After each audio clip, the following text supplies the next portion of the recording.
Welcome to chapter 34 of Memoirs of a White Guy. Did you like how my brain just wanted to dial up for about a second? Just went oh man, I never know what episode it's up to. Anyway, welcome to chapter 34 of Memoirs of a White Guy. My name is Luke Kidgell. I am said white guy. And this week I'm joined by, well, you already know. I mean, you read the title of the podcast, but if you can't read, this is going to come as quite a nice surprise to you. I'm joined by fellow stand-up comedian and good friend of mine, Mr. Josh Wade. Josh and I caught up during the Melbourne International Comedy Festival when he was down doing his new show, Me, Myself and Cunny. It's a great show. I was actually fortunate enough to be able to open for a couple of his shows. So if you caught Josh's show, I opened for two of them. So you may have seen me there. His Melbourne shows are obviously done now because we recorded this a couple of weeks ago, but Josh has still got Sydney to go. So go check out Me, Myself and Cunny I'm pretty sure it's at the Sydney Comedy Festival. He's there this month, so go Google it. It's a great show. I'd recommend it. Also go see my show too, June 2nd, alright? Go see Josh's first in May, then mine on June 2nd. Both fucking top, like just bang on, whatever. Go see our shows. We actually had quite an interesting chat. I think you'll really enjoy it. We talked about how Josh got into comedy, doing online content. We talk about fitting in high school and just a bunch of other random shit. So yeah, I think it's a very interesting episode. Please enjoy. My national tour starts in 4 weeks in Sydney, then Brisbane, Perth, Adelaide. Go get tickets. The shows are filling up. I'd love to see you there. Enjoy the episode. Alrighty, I'm joined by Josh Wade on Memoirs of a White Guy. How you going, Josh? Good. It's good to be white. It is, isn't it? You know what's the actually thing? I've never had a non-white guest, and not intentionally. It's just always happened. It's just they're the majority. Yeah. And fuck, I just sound like a complete racist straight out the bat. No, if you've listened to this podcast, that's fine. It's mainly listened to by white supremacists. Actually, I had a brown guy message me once saying, I have no idea why I enjoy your podcast. Yeah, Neil's like that sometimes. That's a reference to Neil Kolhatkar, yes. The only brown comedian that we know. I know Khaled as well. Yep. Both great. Anyway, so it's off to a great start. Yeah, it's just a bit of racism from the start. So we're in Melbourne for the Melbourne Comedy Festival, and you've done 2 shows so far. Yes. How have they been going? Good. First night was no projector, and that's sort of like, in my show, it's sort of like Stephen Hawking without a talking machine. So you just got nothing fucking useful to say. You know, you're thinking it all in your head. You know you've got it there. You know it's all happening, but you just can't articulate it. So that was a bit fucked. Because your show, I saw the show. It heavily relies on... Yes. There's a couple of videos to, because your show this year, it's not straight stand-up. No, it's a story, and it sort of needs to have the few videos in there to accompany it, to move it along, so it can come across as probably a bit retarded without them. Yeah, but I still enjoyed it. I mean, I watched it the night after when the projector was working, and it made a lot more sense. Yes. I was like, oh, that's why you ended it like you did. Yes. But the first night was... good, but confusing. And you were confused. You cried. I know, and I knew you were going to do the end, and I was still like, I have no idea what's going on. Yeah. But you handled it pretty well, I thought, actually. Everything was going wrong. And he found out mid-show, someone walked on stage, whispered in his ear, hey, just letting you know, like, everything's stuffed up. Everything. Good luck, all the best, and then walked off. And then I'd change microphones, and then one of them, like, every single thing that could go wrong actually went wrong that night. But if I found that on stage, hey, just by the way, everything's going wrong. All right, enjoy like the next 20 minutes. You know it's going wrong when someone interrupts your fucking show. On stage in front of like 250 people and goes, nah, nothing's working. So just let you know, the rest is on you. I thought you had it, because if someone had it to me, I would have been maybe like, all right, that's the end, maybe. I would have maybe resorted back to just doing old material or stand-up, or in your situation, I don't know what I would have done, but you handled it very well, and you trekked on with the show, and you explained that everything was going wrong. You know what, the crowd loved it. I spoke to everyone afterwards, and they still enjoyed it. Some people thought it made it funnier.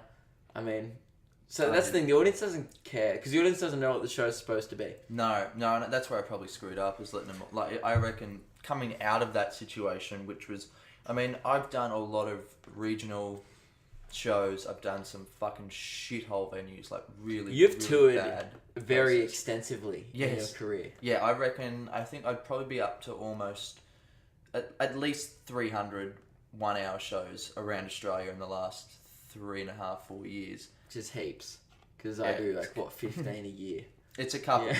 But in that, I would say there's 10% of them that have been really good venues, and that there's always been good shows, but sometimes we've faced getting to a venue and you get there, we'd go, right, you get to the town, you knew what the town was sort of like, we'd drive past the venue during the day as we got there, and we go, we're going in 4 hours early today. Yeah, we're going in because you just see the place and we've had places where, because they think with stand-up comedy that it's just going to be the microphone and the light, and you don't even need a mixer. We've just had times where I've been hooked up. Now, this wasn't one of my shows, it was just a gig I did, but they hooked me up to a karaoke machine, which was connected to the PA throughout the whole pub.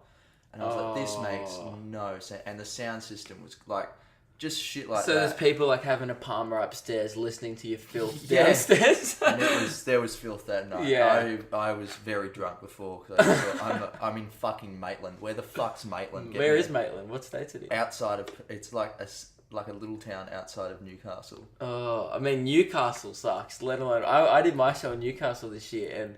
I hated Newcastle. Yeah, I know. I didn't have... Oh, no, I said the show was great. Yeah. Just the rest of the town. There's nothing to do there. Nah. So boring.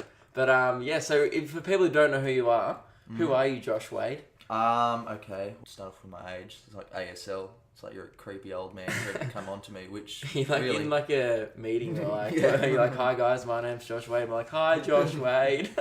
22. I'm an ex-pot addict. What else? Oh yeah. That's why I got him on, actually. Not because he's a comedian. I was like, let's just talk about all the mistakes you've made. Yeah. I've made a few. I suppose do the same sort of thing that you do. I started doing stand-up when I was about 13. Started doing open That's mic. crazy. I didn't start that young. Back then, I wanted to be probably still a footy player. And then I wanted to be in a band. Yeah. And then I had the classic white kid upbringing where it's Oz kick. You finish Oz kick, you start playing your AFL. You're like, yep, I'm going to make it. I'm a gun. Got 4th best and fairest this year. Next year it's going to be best and fairest, then the AFL. Yeah. And then I was like, I got 4th best and fairest 2 years in a row. I'm like, that's a pipe dream. That's never going to work out for me. Yeah. Let's try and be in a band. And then obviously high school bands, about 0.11% make it. School of Rock. School of Rock. Yeah, I watched School of Rock and I was like, that's my life now. That's probably my favourite movie. It's that's great. One of my up there. Oh yeah, it's one of, I would say definitely Jack Black's best work. Easy. That's not hard. Never be able to... Kung Fu Panda's number 2. So. That's a big drop. Yeah. And then Nacho Libre comes in strong third. Oh no, I hated that fucking movie. If you like D-grade wrestling films, give it a gaze. But if you don't, definitely bypass that one. But yeah, that was my upbringing. But you started when you were 13. Yeah, but mine was more just delusion. It was easy. But dude, now you're still doing it. Yeah, I know. So at the start, growing up, I always wanted to be an actor. That was the thing. I was like, I want to be an actor. I want to be an actor. The whole time. And I remember my first experience of acting was I was about 12, and there was this war movie that I grew up in Townsville, up in North Queensland.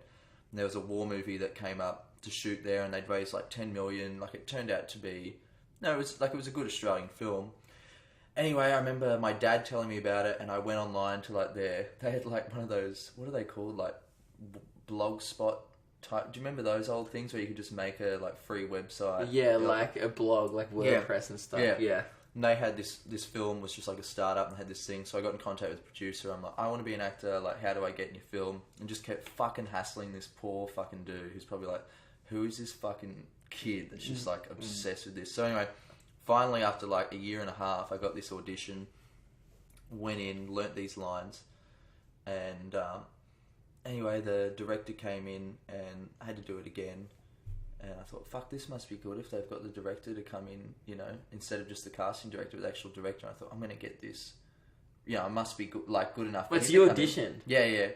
And that's pretty cool. I didn't fucking get it. I know, but there's the fact that they even let this kid who was harassing them.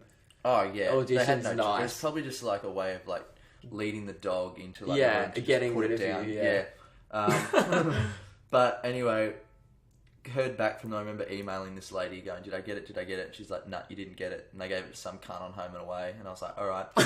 So then a few months later, I come home from school and I get this call and they're like, they want you to be an extra in the movie. And I remember like the joy in my body. I was like jumping up and like actually had that uncontrollable, like I've made it moment, which I didn't fucking make it. but in my head, I was like, I can't wait to like tell everyone at school. And you're in a movie. I'm in a movie. So you grew up in Townsville. That's big. I mean, it's big anyway to be in a movie. Mate, it's big but to go in to the Townsville. shopping centre on a Thursday night. That's you fucking... It's like, oh, we're getting petrol tonight. We're going out of town, kids. Fucking come on. We're going to get the petrol. You can get a Zupa Duper. The Zupa Dupers are a common theme in my life. Anyway, and did the film. Fucking hated it. Absolutely hated this idea. Oh, because you would have had to be on set for like 8 hours, I imagine. And you do nothing. To be in there for like 2 seconds. Yeah. And I was the youngest person there. By this time, I was 13. I was the youngest person there. The rest were just all ex-army guys that they'd got in to do, like, be soldiers in the movie. And so I was just the youngest one there. Had nothing in common with any of these guys. And I remember just the feeling of seeing the actors, like the main You're the only one that hadn't been to Vietnam or Afghanistan. You were like... well, I lived in Townsville, so... Yeah. That's closest. That's pretty fucking but Vietnam. just way less Muslims. Yeah. No, they fucking shoot them in that town. There's just no tolerance there. This is so Memoirs of a White Guy. It's Pauline Hanson Heartland, Townsville. I know, that's why you love her so much. I don't like it. Oh, you do a lot of videos and... because my thought is, like, I can understand why there's an appeal there for her from people, because there's obviously, like, a distaste and a distrust in establishment government and mainstream media, and she fucking laps that shit up. But it's the same as Donald Trump. Like, she's a joke, and she should be sort of treated as one. So that's why I've used her. She is treated as the butt line of a joke. She's a 100% a walking, talking punchline. Yeah, she's a Simpsons character. Like, it's funny, but fucking hated the film. And then I was watching Comedy Channel once. Knew what stand-up comedy was. Never had actually sat down and like watched. Spent 20 minutes, 30 minutes. That's so early to decide, like, because it's such an obscure thing to do. Like, I'm still one of the youngest people in the Melbourne scene doing it, and I'm 21. Like, there's really no one under 18 doing it that I know. And starting at 13 is pretty, ballsy move. And like I said, it was just, I didn't understand. Like, it's not that I was confident, I just didn't understand that's what weird. it took. Also, that's weird for a 13-year-old to be doing. Yeah. Probably. But, were you someone that was like funny kid at school, like in your group? Yeah, I was like the show off. Yeah, I sort of remember there would be... I always despised the class clown. I never liked there'd always be that one guy that was never fucking funny, but would get up in the middle, like would do had all the confidence of someone who is funny, but just lacked the material. Lacked it, and you just think, dude, sit down. And I was like... I remember before wanting to do stand-up, I knew I always had witty remarks to the teacher. The teachers hated me because I'd always have something to say. Oh, you demolished them. Yeah. It was almost like, I mean, I would be, if I was fucking a 30-year-old female teacher and I've got this fucking like 10-year-old kid in my class. Just ruining my life every day. Josh, you didn't do your homework. Here's 15 reasons why. 10-minute bit. Yeah. I'm still doing it now. But, watch stand up, and then the next week I was like, I looked for some place in Townsville that did open mic. There was no. It wasn't one? No, it was no comedy. It was like music open mic. Oh, okay. And I emailed them. Irish Finnegan's was the name. It was an Irish pub, and they did open mic from 9:00 at night on a Thursday night. So I emailed them. I said, "Hey, can I do some stand up?" They're like, "Yep." So I went there with my mum. Mum had to check me in. Oh. She had to sit there. because you're not allowed in a pub without your parents. And she'd sit there and she fucking hated it because all the old cunts had just fucking like hit on her. Oh. So she'd sit in the corner, and there would only be like 4 or 5 people in there. Yeah. And I'd get up and do like fucking like, what has a 13-year-old kid got to say? God, today my teacher said this and I said this. Everyone laughed. Trust me. Yeah. Like even now, I feel like as a 20, like how old are you? 23? 22. Oh wow! So you're only a year older than me. Yeah. So I feel like as someone like our age, like I feel like I don't even have that much stuff to talk about. No. Like I've talked about I did a little half-an-hour show last year, and I talked about my childhood a bit, and then I kind of scrapped all that material, and because I realized the strongest material in this year's show where I just talk about other things. Yeah. Like I have a bit on Kanye West, talk a bit about The Bachelor. Like I just talk about other things Because I have nothing. I haven't done anything. I'm 21. But that's how it works, though. You have to do that, and then when you get to 35 and have kids, you talk about how you hate your kids. Like, that just seems to be what the white male does. I've seen it. I've seen comedians go from, I would never talk about that, to it happens to them and go, so I was changing a nappy last night. And you just think, fuck, I never want to be that guy, but I will probably end up being 100%. Because if that's all your life is, that's all you're going to want to talk about. Yeah. So. Yeah. All my life is listening to Kanye and watching The Bachelor, so that's all I talk about. Did you watch The Bachelor? I do. I love it. It's my favourite show. I never gave it a chance. I don't watch it because I actually like it. I watch it because I originally started making videos on it, and then it's like me with wrestling. Yeah, it's like a guilty pleasure. Yeah, it's like Jerry Springer. Yeah, like you love WWA. WWE. Oh, fuck. I don't like it. No, but you do. Oh, yeah. I mean, it's something that, like, I don't know why I like it. I remember I liked it as a kid, and then Mum telling me it was fake, and then I just fucking hated it. I wouldn't tell anyone that I'd ever watched it. Like, it was like a dirty... But that's why it's good. Yeah, it's and fake. I think I was like 18. If it was real, it'd be like UFC and grown men would watch it. Yeah, but I'm not a grown man yet, and I still watch UFC and go, that's barbaric. But then I'll sit back and watch fucking... Some guy smash a chair over each other's head and go on. And have shit poured on him in the middle of a fucking arena. I'm like, that's what I want to do. So you wanted to be... You told me the other day you wanted to be a wrestler, and you still would. Yeah, I still would. If comedy didn't work out, I would go and learn how to wrestle and jack myself up and go and be a wrestler. What would your catchphrase be? Can you smell what the Josh is cooking? I don't know. Because seriously, I would hate... That would be uncreative shit. Maybe like Wados in the House. Like Corey in the House, the Disney Channel series from 07 to 08. I was not even referencing that, but that's... That would be my theme song too. Just rip off the Corey in the House theme song. Yeah. So is that what you do? No. No, I don't know, Luke. I don't want to think about it. You should. I saw your show on Friday. I mean, if the projector stuff's up again tomorrow night, you might have to be like, alright guys, wrestling. Alright, who here watches wrestling? Josh's show is great. I would recommend... I mean, actually... We're not going to say no, but if you're in... Are you? No, I actually enjoyed it though. I know. Oh, no. If I thought it was shit, I wouldn't say anything. That's what I do. I probably would do the same. Yeah, if I wouldn't say something's good, because then I wouldn't want to recommend people then to go, you told me to go to Josh's show, it was shit. People are still going to do that to you. You've really... No, anyway, but you'll be done in Melbourne by the time this is uploaded, but you'll still have Sydney to go.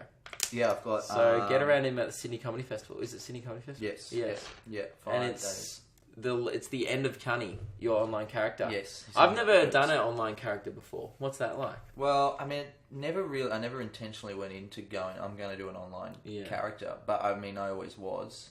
Like, unintentionally. I mean... Well, you weren't always a character. You used to do videos as Josh. Then you did about a year of majority of the videos were this character. Yeah. But I'd so the way it had developed was sort of like... I mean, essentially, I was doing Josh, but Josh was...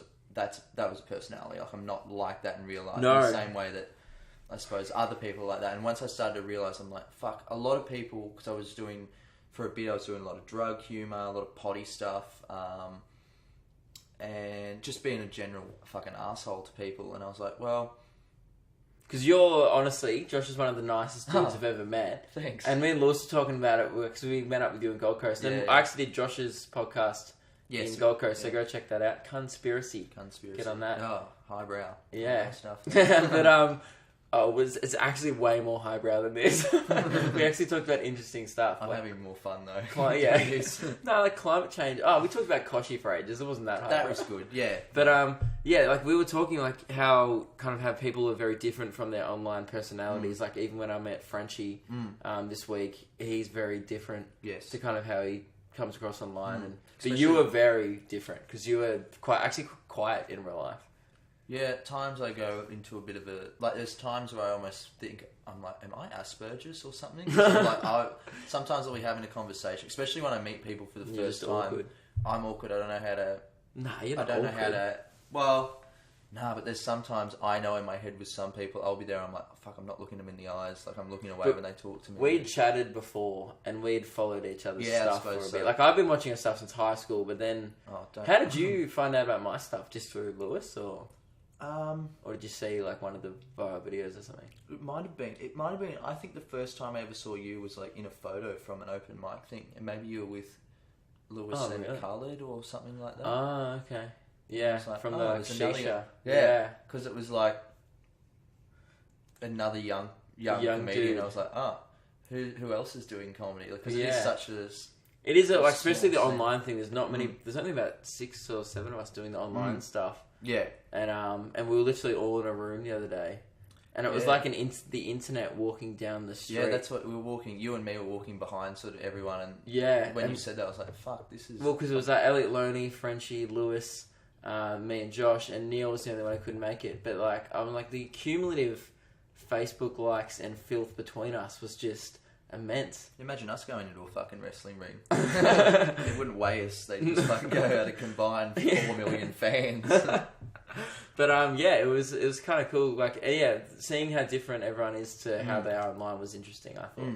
So yeah, getting back to the character. Oh yeah, so once I started to realise in myself, there would be, I'd be getting a lot of people come up to me and sort of speaking to me as I'd go, oh, they're speaking to me as if that's what I want to hear because that's what they've seen. Because I'm like, well, if I look at all my videos put up together and put the time together, these people have probably only seen fucking, I don't know, 300 minutes of, scripted, edited content. Like, they don't have any idea how I am. So, them People coming up think to me they going, know you G'day, based cunt, on a fucking, 2-minute they video. want to... Well, Lewis gets that all the time. Throwing drugs at me and stuff. Like, there was times where people would just I would disappoint them. Because you didn't want to take didn't want to take drugs. I was like, I've never taken a pill. I've never, I've only smoked pot and I love that and I was addicted to that and I fucking can't actually take anything that's actually addictive because, so that's when I was like, okay, maybe I need to make it a bit more clearer that it's a character. And I suppose the character, if I really look back on things, developed in high school because I used to hang out. I had no friends basically in grade 8 going into high school. Went to a different high school as my primary school friends, so I had to sort of start fresh. And I had no friends, and then I was like, fuck, were the footy boys always the cool ones at your school? Like, the jocks? Kind of, like, but yeah, I guess. But like, yeah. Well, rugby league was really like big the in thing, Queensland, so anyone that played footy at the school or like at a state level... They were definitely the cool ones like early high school, but then by the end, I think people start to realise that... Oh, these guys are going nowhere. Yes. And then, like, the people who actually have a personality and and then people go, oh, they're cool. And then, like, the people who weren't popular in year 7, 8, 9. Don't they? I wasn't very popular. Like, I was in this accelerator program. Oh, I was, like, a nerd. Smart, yeah. It was called the ACE class. And I was, like... Did they name it that? Yeah. It's, like, literally, like... But I was, like, like, it was... Everyone else was in there for IT programming. Yeah. And, like, thing. And I was just in there because... I don't know, I just did it. Like, my parents encouraged me to do it. My brother did it, and my brother's quite intelligent. And like, do you do it? And I honestly just did this test in grade 6 because mum and dad wanted me to do it. And then I thought I tried to flunk the test to not get into this program. Yeah. And I got accepted because I think I interviewed really well. Because I'm just really confident. Yeah. And then I got into this program. It was for 3 years, the same class, so from year 7 to 10. So I was kind of grouped in with like the not cool group. But I was friends with the guys who were in the cool group because I was friends with them in primary school. Right. But then they were all like, oh, he's in the ACE class. But then, I now realised, like, what, these people in this class are way nicer, way better human beings than those people I was hanging out with. Yeah. And then I got a great group of friends around me. And now, by the end of year 11 and 12, we were, I don't want to say the popular group, that's so douchey, but like, the likeable group of dudes in the year, I guess. But I sort of, there was this one day, this is where, like, my life changed, when, that moment where you go, like, you know that you're sort of a humorous person, you like to make people laugh, but the moment where you realise, I can use this to my advantage. This is the one thing. I'm not the best looking person. I'm not the best, I'm not the most in shape. I'm not the most athletic. This is my lane. Yeah. And I was in grade 8 and there was this fucking kid in my class, Elliot, who I'm really good friends with now, but I was terrified. He was the fucking school bully. Not necessarily that he was a bully, he just came across so menacing and fucking scary. He had like a beard in grade 8. Like, those kids are shit scary. Yeah, I know. Anyway, he was in my English class. Now. Oh yeah, me too. But he'd yell shit out at people. Like, he'd just take any chance to sort of pull someone down. And I suffered really bad anxiety and like would have to go every Wednesday and Thursday, leave class at like 12 to go to a psychologist's office and stuff like that. it wasn't my own doing. It was just my parents were fucked up. So, but it was my fault. So I'd have to go to the psychologist. And that was mainly because I was scared of going to English class and drama class because Elliot and all the footy boys were in that class, and they were just like, I just was terrified of being put down by them or just weird shit. It was probably another thing. I bet you they weren't planning on putting it down, but it was all in your head. It was all in my own head, and it was probably something else in my life that had caused me to create that situation and make those guys the focal point when it wasn't that. Anyway, we had this English, to do like an oral speech in English, and it was like ready, steady, cook, but how to make a narrative or some shit like that, like write a book. Anyway, I remember this day coming up and having to go, right, I'm going to have to fucking get up and do it in front of everyone. And this is fucking horrific. Like, the fucking weeks leading up to it, I was just, like, bracing myself. It was just terrifying. Anyway, the day comes. Teacher's like, does anyone want to volunteer to go first? I was like, fuck yes, get me out of this. I'm sick of, like, spending the last few weeks of my life worried about this moment. Let's get it done. And I wrote, like, a real fuck off type thing. Because, one, I was getting... I did that in uni. My teacher passed me once. Are you still at uni? No, I dropped out. Good on to you. do this shit. Which is way more fun. I dropped out. I did 1 year out of high school. Then I was like, fuck this. I started doing... What did you do? Bachelor of Music Business. Oh, no, that's all right. Because it was almost like the... It's good to know now. The business side of this industry. Yeah. So, which is great, because I'm technically running my own business now. Yes. Which is... People don't realise that, actually. What we do is kind of a business. And it's a personal brand. What you're creating is a...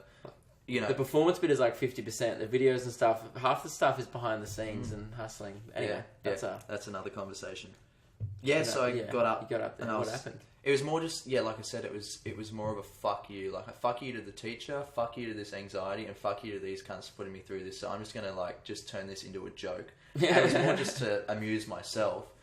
And anyway, I did the bloody Ready, Steady, Cook thing, and Elliot's up the back, fucking laughing out loud. He's the only person laughing, and when you're not sure if someone's laughing at you or with you. Like, I didn't know if he was being an asshole, like going, this guy's not funny, but I'm going to laugh out loud and make it. And so anyway, I went back to my chair after the speech, and he goes, "You can come sit with us at lunchtime now." And I was like, won them over with the gags. Yeah, with the gags. And that lunchtime, they were sitting in this You're just group. talking about what kind of capsicum you were, like green or red. After the ready. That was a Ready, Steady, Cook joke, and I regret doing it. Yeah, I'm sorry. I only just got it then. Yeah. Luke shows on all festival. Yeah. Come along if you want an hour of that. So I'm not going to put this out during the festival. And then it was this weird fucking like Freemason initiation. You're one of the cool kids now. Yeah, that's actually what it was. Yeah. They sat in this circle at lunchtime at the fucking basketball courts, and I sat down there for the first time, and like the leader of the group, he's like the main footy What kind guy. of diplomatic high school did you go to where there was like you voted a leader and you were like all sitting around? I don't know, but it was better. My school fucking popular group was better organised than fucking federal government now. But, at least they know who's in like parliament. Yeah. We're this one red-headed racist chick in our group that someone let in. We don't know who. We're trying to figure out, but and they said like, "Welcome to the group. You can sit with us now." It was just this bizarre thing, and then I'd find myself feeling like I had to be funny all the time. Like I'd always have because that's why you went in there. Yeah, but you know what? Those are the type of kids that I wouldn't want to be hanging out with anyway. Just because like the only reason why I'm here is because they thought I was funny. Do they even like me? Well, that ended up happening. Got to like probably halfway through grade 10. How many years did you spend hanging out with these dudes? Most of the time, but it started to diminish. I would say halfway through grade 10 when, like, I knew my allure had worn off. Like I wasn't. I was just, I wasn't the funny guy. It was just me coming in with my 2 cents. And it was like, it wasn't laugh out loud. Come listen to this guy. He's going to be hilarious. Yeah, but you can't hold that up for 2 years. No. No one's just like that on all the time. I know, but I'd got sick of it by this point, and I started to make friends with this fucking girl. Her name was Claudia, and she was just like, she had the exact same sense of humor as me. And everyone would be like, "Oh, you love fucking Claudia, you love Claudia." I'm like, "No, you have no idea. Like, she's just fucking hilarious." And you guys just secretly, we just beat on you at lunchtime. So I started to just go sit with Claudia at lunchtime. Like, just totally went from, trying to be the centerpiece of social. I want to know the fucking just dogging the boys for Claudia. Yeah, I started dogging the boys, and they started to fucking hate that. And then they also started to, I could tell when I started doing stand-up comedy, they started to, you could feel that there was like this, oh, you're the funny guy in the group, but you think you're that good. That you're actually taking this, like, I could tell. I hate that. Like, at parties, like, you tell us a joke. Yeah. And, like, you like, some plumber dude will be like, tell us a joke. I'll be like, not for free. Come to my show. Yeah, that's what and they'll be like, no, just tell us a joke, man. And I'm like, well, clean my shit for free. Yeah. I'm like, you wouldn't do that right now. If I just took a dump in the toilet, go clean it up. Like, No, I have the exact... I think all comedians have that go-to line of, like, well, you know, I wouldn't come to, you know, you do your job. But then, you know, I always get that even now. Not that because I get that telling a joke is a lot easier in that moment to come clean my shit. But, like, at the same time, I'm more just like, I just don't want to tell you a joke. I get because it's not going to be funny in this context. People don't get it. Yeah. Me one-on-one, the reason why the joke's funny is because I'm on stage, there's lights of me, and there's an audience, and you've come for comedy. Yes. If I'm just like, hey, man, so... Have you watched The Bachelor recently? They just go into my gear. They'll be like, yeah, this is funny, but I'm not going to laugh because it's just us. Bizarre. Yeah. Like, why are you telling me scripted jokes? Yeah, exactly. It's weird. You're reading from a script. So I could tell that, and I started to feel that the push away as well, and I started to become friends with people from different schools and stuff like that. And then when I was 15, I did my first 1 hour. So what I did was I had... What? When you were 15? Yeah, I just did it this year. I'll bring up the poster, actually. I've done 4 but 1 hours. I ended up, like, meeting this lady. It was a dance teacher at school, right? And I said, I want to do stand-up comedy. I want to put on a show. And there was, like, this little, like, arts theatre in Townsville. I said, look, we'll hire it out. It was $600. What? So I hired it out, and I said, I'll get the posters done. So I went and got this lady that worked with my dad, that worked at university, took photos and that. She made me a poster. We printed out the posters. It's going to be the best thing I've ever seen, isn't it? Oh, yeah. 15-year-old Josh Wade. You should post that. I sold 200 tickets, so it was really? sold better than me fucking Melbourne Comedy Festival show. But, yeah, everyone from... I went around and put the posters How did you sell 200 tickets? Everyone in town just came. Yeah, because by this point I'd started to put up videos on YouTube and... And were you big? When did you blow up? In that little town. I don't have like 200 bloody subscribers or something, but... wow. Man, if we at that point, I had about... Like last year before I was big online, I had like 700 likes and no one knew who I was. I got about... Over 4 shows, I got about 250 people in. So that was it. This was my god! So 2nd of September 2010. The only way to describe it is I look like a fucking 15-year-old boy who looks nothing like you now. You're wearing black and white, exclusively just black and white clothing, a black blazer with a white t-shirt. The blazer look. Oh, you still rock a blazer? Yeah, but you rock a way better one now. A fucking black velvet. You're wearing like basketball kicks, skinny jeans. High tops. That's when the high tops were the. Yeah. You look like, and you know, this is what you look like, an ex-member of My Chemical Romance who like became a spin-off pop star. Yeah. It's like a cheap fucking... And what was it called? One Night Stand. Yeah. Classic. Because I just thought it classic. Oh yeah, full of creativity back then. But yeah, I remember my parents being fucking terrified. They're like... Were you swearing and stuff at this stage? Yeah. And what did they say about they didn't care? Or? No, they did. My dad hated it, but I hated my dad. So. See, I'm performing this before a show. Now I'm about to head off. My show starts in like an hour and a half, right? Yeah. And my parents are coming tonight for the first time. They've seen me before, but last year's show was a little bit tamer. Yeah. And I'm not going to change the show. No. But I'm interested to see. They'll be like, "Huh, you've been hanging out with Lewis a lot?"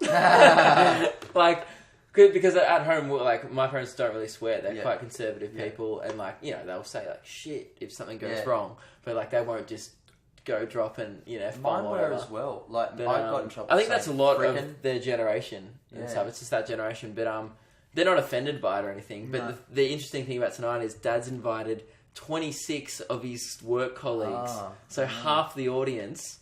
It's going to be at the lunch table tomorrow. Oh, it's going to be very interesting. And I'm not sure if I should do the pedophile joke on Do it. Fucking do it. I will. Yeah, just because it's funny. It'll amuse me. Like, even if it bombs, I'll be like, that's great. Yeah, of course.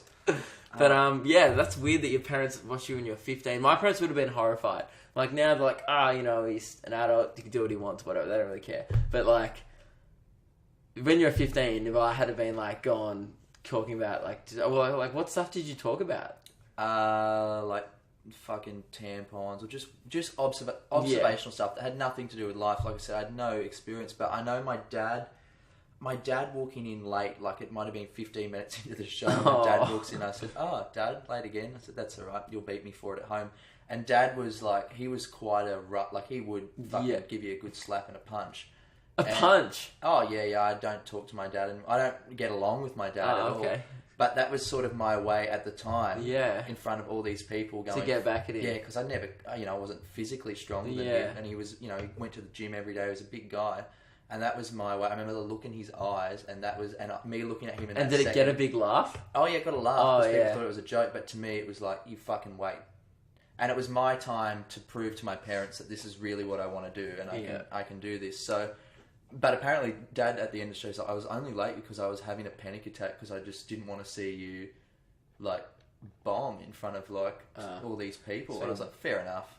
But so he was being supportive. Yeah, he was. He wasn't actually late. But anyway. It wasn't, like, at the brothel or something like that. No, but my dad he was sort of like a, best way to explain it, he was a street angel and a home devil. That's what somebody said. So, like, everyone at work loved him. Everyone, like, anyone that ever knew him was just like, there's no way he'd be like that. Yeah, but, so, it was just a moment where I was like, this is what I want to do. And I remember making it was $10 a ticket.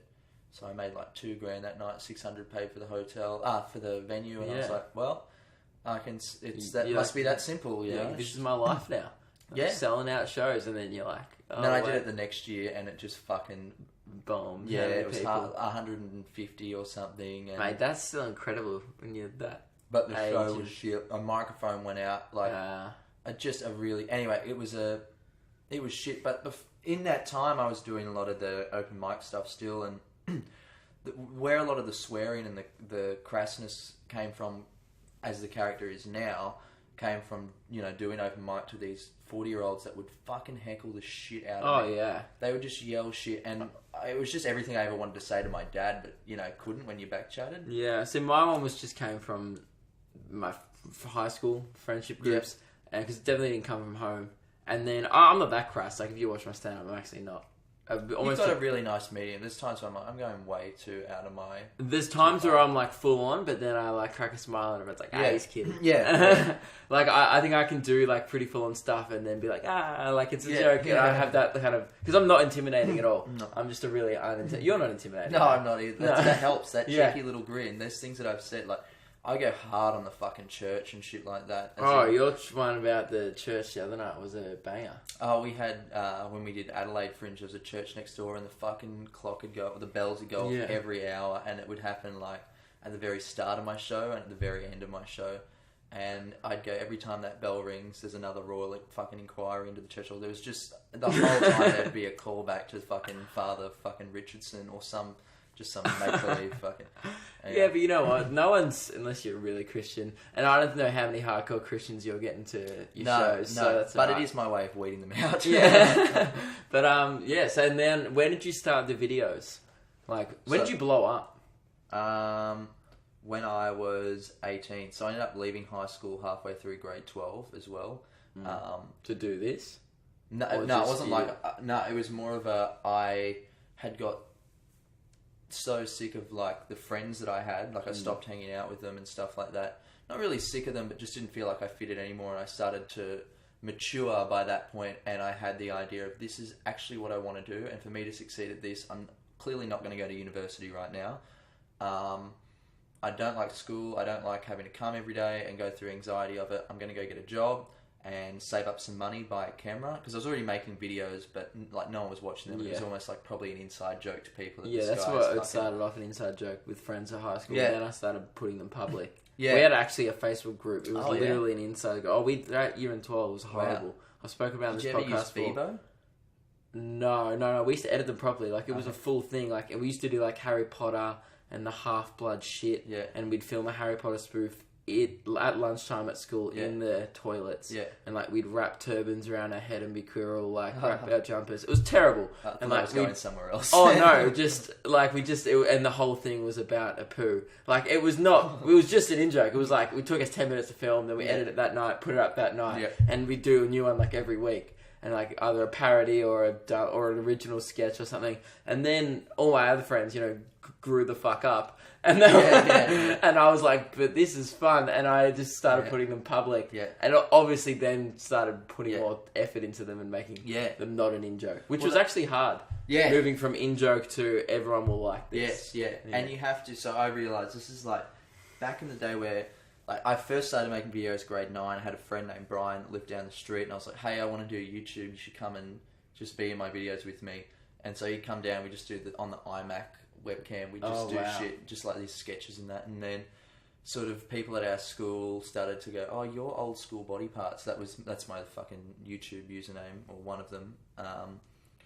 And I've never watched like your old stuff. It's on private. Like, I'll take you back after this, and then you can look and go, wow, you have been doing this for way too long. My stuff's disgusting from the start. None of it's funny, but it's fascinating. Even go back and watch some of the early shit that I have left public just because I think it's funny. Because I think one person will go back and watch that who's a huge fan of me and we're like, wow, anything is possible. I know. Like, you look how shit you were at the start. It's more of like a motivational tool. I don't donate money to Africa, but I send my old videos there. And go, look, guys, you can do something with your life. You can turn shit into magic. So there's some kid called just like clicking away on a phone. Oh my god! Welcome to Memoirs of a White Guy. Yeah, he can't talk. Like he can't. There's no water, but man. No, but he's a funny cunt. Yeah. No.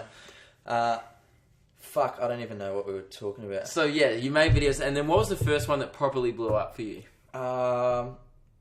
It was this video because so by this point I'd be making like this series called Harden the Fuck Up, which was just like I'd find something and just do a little rant on it, write a rant, come home from work, quickly film it. My grandparents' place. I was living with my grandparents at this point. Mm-hmm. Is this still in Townsville? Yeah. And I ended up making this video because this is when that phase of like shit something. So, do you remember that was sort of like an ongoing... Shit never said or whatever. Yeah, it was like shit and then... Thingos say. Yeah. And that was sort of in the peak of that moment. I was like, fuck, there's no shit Australians say right now. And I've seen that video. That seems broad as shit. Yeah, I've seen that. So why don't I try that? So I did that and I had my ex-girlfriend's like fucking... I don't know, he's probably like 10 or 11 years old. Her brother come over and he loved YouTube. And I was like, dude, can you help me just fucking hold the camera, hold it on the tripod and press film? So he's there holding it, and I'm there fucking just like yelling, full on yelling, yeah. And that was sort of that was the first Cunspiracy. That was the moment sort of Cunspiracy came to life, I suppose, and did that. And it went. I put it online. We went out for Indian for dinner, and remember checking my Facebook, and it had like 1.2 thousand likes or something. I remember going, I've never seen it. I like double took it because I was like, that was like when the exam video blew up.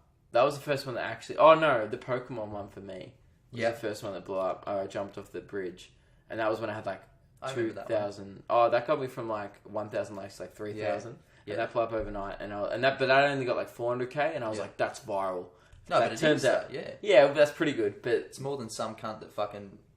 I know. runs a business can put together on a budget. I know, but like I was like, wow, that's the top. And then like then the exam video, and I uploaded that exam video. I thought of it that afternoon, filmed it, then edited it, then uploaded that night. All the best ones, I don't know, it just happened. Like that morning, I didn't even have the idea, and then by the night, I was like going viral. And then I remember I went off to a gig, and I got to the gig. I was like, I wonder how that video. Hopefully, it got like 100 likes. Yeah. And I get to the gig, and it was on like 2,500 likes, and I was like, "It's going to go." Oh wow! And then Lab Bible picked it up, and it got like moons on there, and then everything had to take off. I suppose that is almost that can. So having those moments where I go, fuck, okay, I need to make something like that again. The same thing, like it goes from like just a couple of hundred likes. I don't like trying to replicate it again. That's why I was apprehensive about making the You Don't Own Me Part 2. The first one actually did shit. Yeah. The first one got 300 likes when I uploaded it. And then the second one got like 2.5k. Then people went back, and now this first one's got like 2 million views as well. But the first one never blew up at first. My friends were like, that was one of the funniest videos you've ever done. Yeah. But it didn't go big. No. And now I'm apprehensive about doing a third. I am going to do one more. Just fucking do it. No, I'm doing it. Like, I've half filmed. You've seen some of it. Yeah. But it needs to be better. If you find a winning formula, run with it and run it to the ground. Yeah. Don't hang up the boot when it's not half done yet. Yeah. There's still people I'll do that one wouldn't more. have seen it. Yeah. But then find your sweet spot and go, okay, now I'm going to go while it's nice and still then high. You move on to the next joke. Thing. Yeah. But yeah, isn't it like that where you go from like just a couple of hundred, then 1,000, and then it just like the time it took. I remember hearing people say this and not believing it, but the time it would take from getting to 0 to 100 is like doubled from getting 1,000. Oh, you know, yeah. It just keeps going faster. Getting to 1,000 likes was so much harder than getting to, say, 3,000 likes. Then from 1,000 to 3,000 was like a 9-month grind, and I had one video go very big in that time. Yeah. And I still took like 9 months, and then from 3,000 to 30,000 took like a month. And then 30,000 to 50,000 took like 3 weeks. Yeah. And then now it stopped again. It's plateaued again because I've stopped uploading regularly. Yeah. But then in 6 months, hopefully a few months time when I get back to making proper video content, I'll blow up again. And stuff. But the big thing that it goes in waves. It does go in waves. But I was ready to give it up. Yeah. Because I've been doing it for about 2 years, and I was like, this is going nowhere. I'm wasting my time. Mine was my last shot when I went.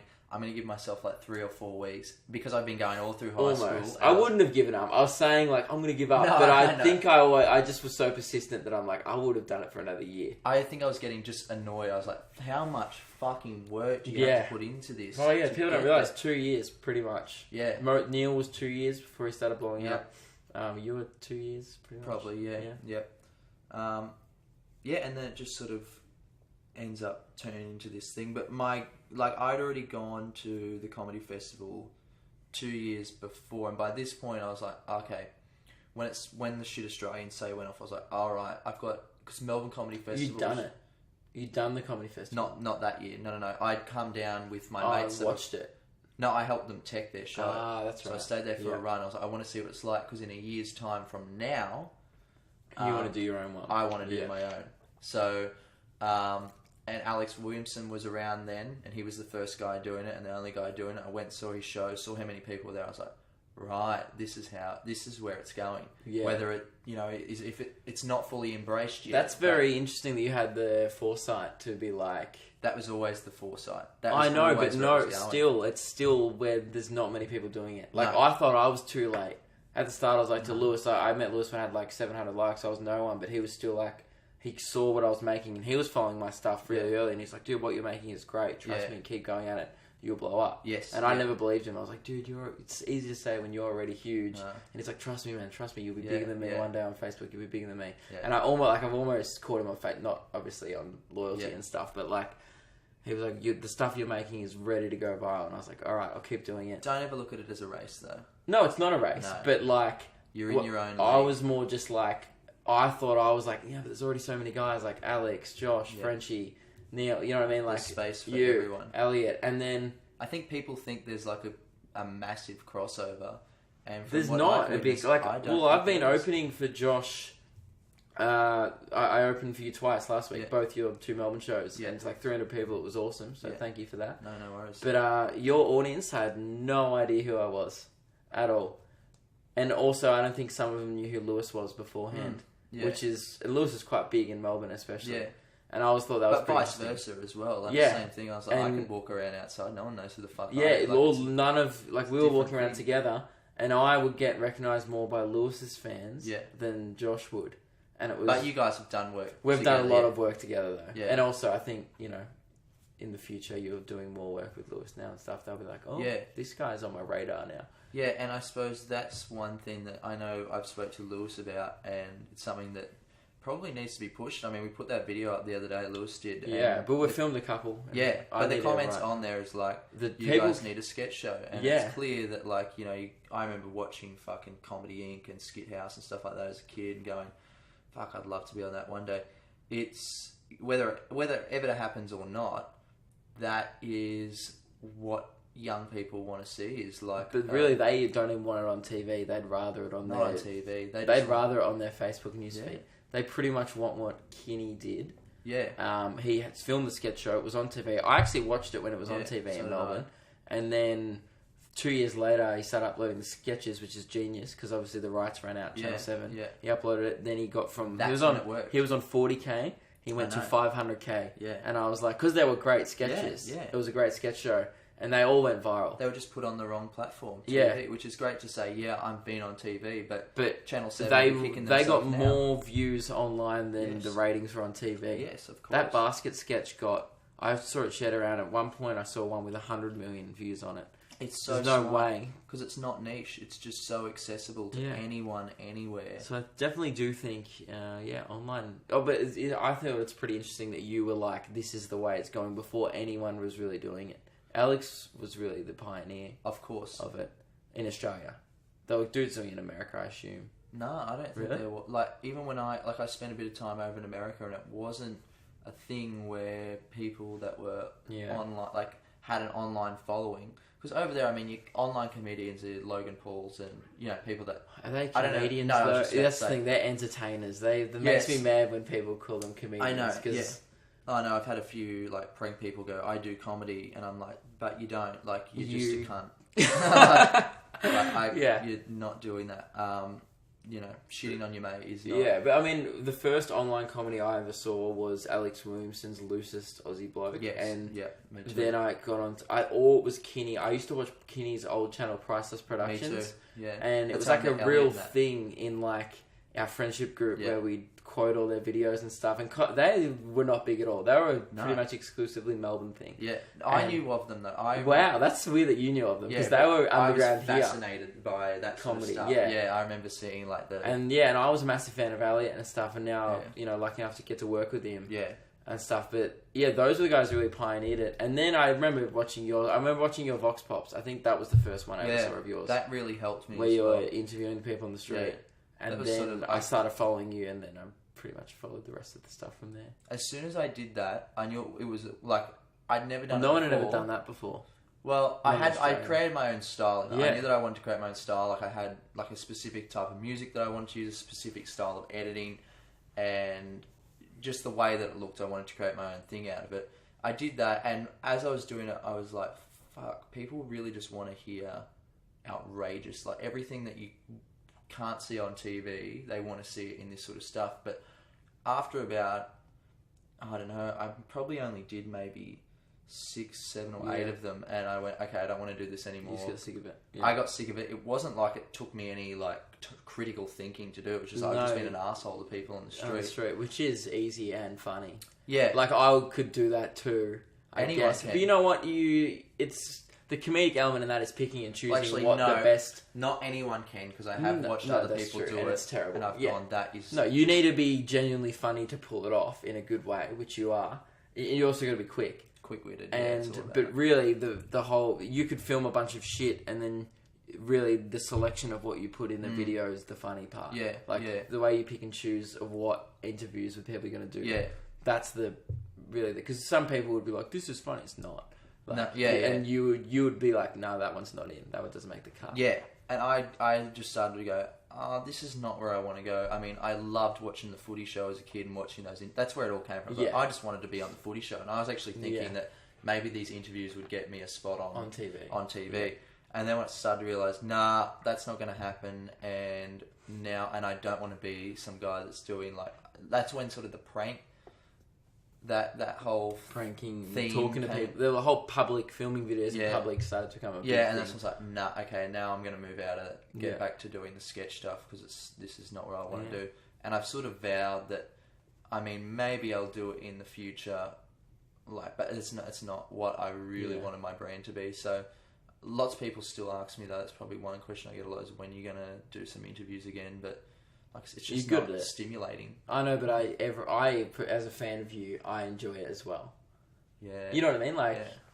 I know you don't. And it's like with people, me, all I get is when you're going to make another video of you ignoring signs. And I'm like, I don't enjoy it. Yeah, me giving the rude finger in front of a sign and doing the opposite. It's not, to me, as someone who goes and gigs, does stand-up comedy 4 nights a week, that is not comedically stimulating for me. At first, I was like, this is so stupid, it's funny. And it amused me the first time. Yeah. And the second time, I was like, this is still pretty funny. Yeah. Because it's still really dumb. And then now I'm like, yeah, but I've done that now. I had to get drunk before doing the... to enjoy it. Yeah, I did. And to even... Because I just didn't have the confidence to go up to random people. That's one thing that will stop me, is I'm just standing there oh no, I don't want to approach that person. And the person will be feeling like, no, go. Like, that's the perfect person. I'm like, no, he doesn't look like he wants to be. He's like, just go. And then I'll go up there and be like, g'day, cunt. And I'm like, fuck, I hate my life right now. Yeah, because that's the one thing that when you meet Josh, I was like, this is ruining your image a bit, but like, you're just so not like that. You're like, hey, like, you were so nice. I mean, Lewis, we were talking about for ages. We're like, he's like the nicest dude. Because Lewis has met you before. Yeah. He was like, oh yeah, Josh is like completely different to what he is online. Just... I don't really know what to say, but... No, just you're quieter, that's it. Yeah. You're quieter and really, really... Not that I thought you'd be... Like, that's the... I didn't think, oh, Josh is probably an arsehole. No. Because I know that. But I feel like I'm very similar to how I am on stage and online. Yeah. Like, I'm probably a little bit meaner maybe on stage. It's just everyone's much more subdued. Yeah. I feel like I'm pretty similar, though. Yeah. I'm not that subdued in real life. I'm pretty outgoing. Yeah, you're an aggressive one at times. Yeah, I just like occasionally punch Josh in the back of the head. I'm like, oh, sorry. Why are you doing that? I'm not your girlfriend. We've comedy topics. Yeah. All right, the last question. Yeah. What's next for Josh Wade? What's next?